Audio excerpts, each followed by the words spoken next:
میں نے کہا تم زرینہ کی فکر نہ کرو، وہ آرام سے ہے، اور پھر میں نے اس کی زرینہ سے بھی بات کروا دی۔ وہ خاصی مطمئن ہو گئی۔ زرینہ بھی پہلے سے کچھ بہتر محسوس کر رہی تھی۔ ذرا دیر بعد میں نے زرینہ کو دوا دے دی اور کہا تم اب سو جاؤ، تمہاری نانی آئے گی تو میں تم کو جگا لوں گا۔ اور یہ کہہ کر میں روم سے باہر نکل گیا۔ مجھے کل یونیورسٹی جانا بھی مشکل لگ رہا تھا۔ ابھی میں اپنے دماغ میں پلان کر ہی رہا تھا کہ دوست کا فون آیا اور اس نے بتایا کہ کل یونیورسٹی بند ہے، شہر کے خراب حالات کی وجہ سے۔ میں دل ہی دل میں بہت خوش ہوا اور دعا کرنے لگا کہ ماسی نہ آ سکے تو میں زرینہ کے ساتھ اپنی رات رنگین کر لوں۔ میں نے ٹی وی لاؤنج والا ٹی وی آن کیا تو پتہ لگا شہر کے حالات مزید خراب ہو گئے ہیں اور شہر میں کرفیو لگ گیا ہے۔ میں بہت خوش تھا کہ اب تو زرینہ کو یہاں ہی رکنا پڑے گا۔ خیر میں تھوڑی دیر ادھر ہی گھومتا رہا۔ گھر میں پھر بھوک لگنے لگی تو میں نے کچن میں جا کر کھانا گرم کیا اور جا کر زرینہ کو دیکھا تو وہ جاگ چکی تھی۔ میں اس کے قریب گیا اور پوچھا کیسی طبیعت ہے اب، اور ساتھ ہی اس کی گردن کو ایک بار پھر اپنے ہاتھ سے چھوا۔ اس کی جلد کافی نرم تھی۔ زرینہ کا بخار اتر چکا تھا۔ میں نے مسکرا کر اس کو دیکھا، جواب میں وہ بھی مسکرائی۔ میں نے اس سے کہا چلو میں نے کھانا گرم کر لیا ہے، چل کر کھا لو۔ اس نے کہا میں پوری پسینے میں بھیگی ہوئی ہوں، میں شاور لینا چاہتی ہوں۔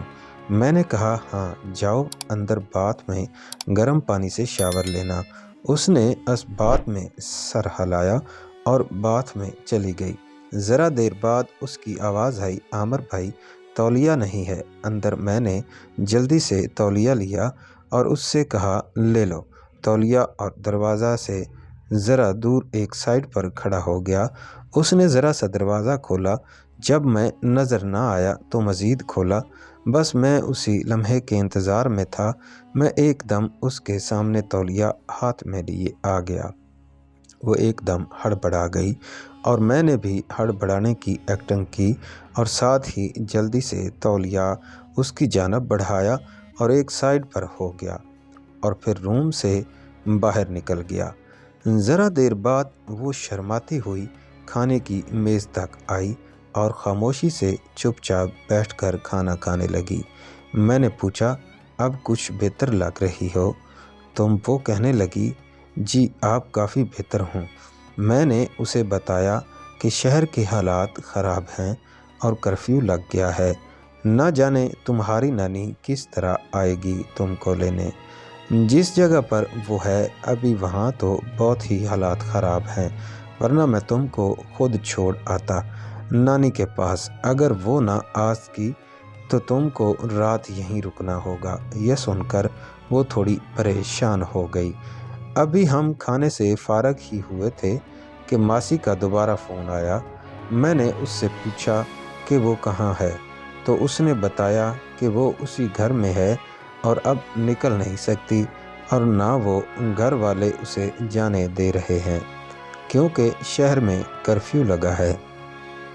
میں نے پوچھا تو میں تمہارے پاس لے آؤں زرینہ کو؟ وہ اب کافی بہتر ہے۔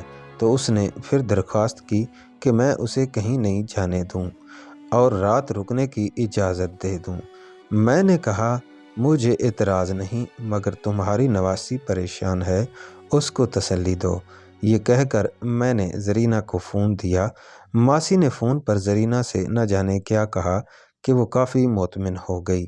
میں دل ہی دل میں بہت خوش تھا اور یہ موقع گنوانا نہیں چاہتا تھا۔ خیر زرینہ نے ہمت کر کے سارے برتن دھوئے، کچن کی صفائی میں زرینہ کی مدد کرتا رہا اور بار بار اس کے بازو کو بہانے بہانے سے چھوتا رہا اور اس کی خوبصورتی کی تعریف کرتا رہا۔ وہ کبھی خوش ہوتی کبھی شرماتی کیونکہ اس کو ٹھیک سے اندازہ نہیں تھا کہ وہ کیا بلا ہے۔ خیر وہ کام سے فارغ ہوئی تو میں نے اس کو کہا اب تم کو رات تو یہیں گزارنی ہے تو اس کو اپنا ہی گھر سمجھو، کسی بات میں شرمانے کی ضرورت نہیں ہے۔